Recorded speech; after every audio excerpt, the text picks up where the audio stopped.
नमस्कार, मी हनुमंत पाटील कोल्हापूर.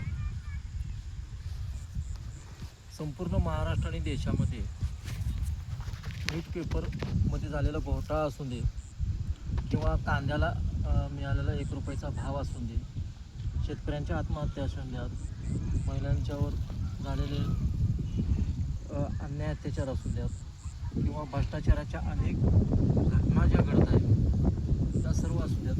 त्याचबरोबर पाणी प्रदूषण, हवा प्रदूषण, त्याचबरोबर रस्ते बनवण्यासाठी जी मोठमोठी झाडं तोडली जायला लागली. तर या सर्व समस्याचा निपटारा कुठलंही सरकार आलं तरी होऊ शकत नाही,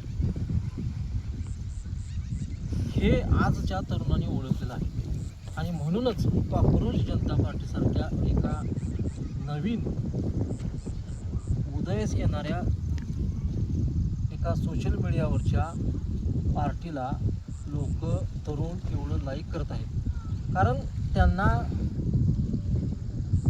कष्ट करून ही एखादी गोष्ट जर पदरात पडत नसेल, शेतकरी आणि तरुण, तर लोक या व्यवस्थेला कंटाळलेले आहेत.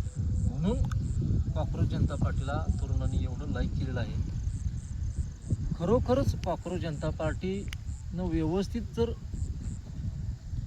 तरुणांच्या बरोबर संबंध प्रस्थापित केले आणि त्याच्या माध्यमातून हा पक्ष व्यवस्थित उभा राहिला तर खरोखरच घराणेशाहीला कुठं तर खीळ बसेल. आणि या सर्वांचा विचार करून आम्ही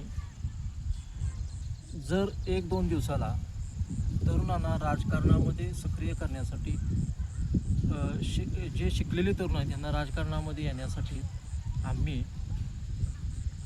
जर 1-2 दिवसाला मार्गदर्शक म्हणून किंवा समर्थक म्हणून आम्ही त्यांना चांगल्या चांगल्या टिप्स, चांगल्या चांगल्या घटना याच्या माध्यमातून आम्ही प्रबोधनपर असे व्हिडिओ तयार करून टाकण्याचा प्रयत्न करणार आहोत. तेवढंच बोलतो आणि थांबतो. नमस्कार.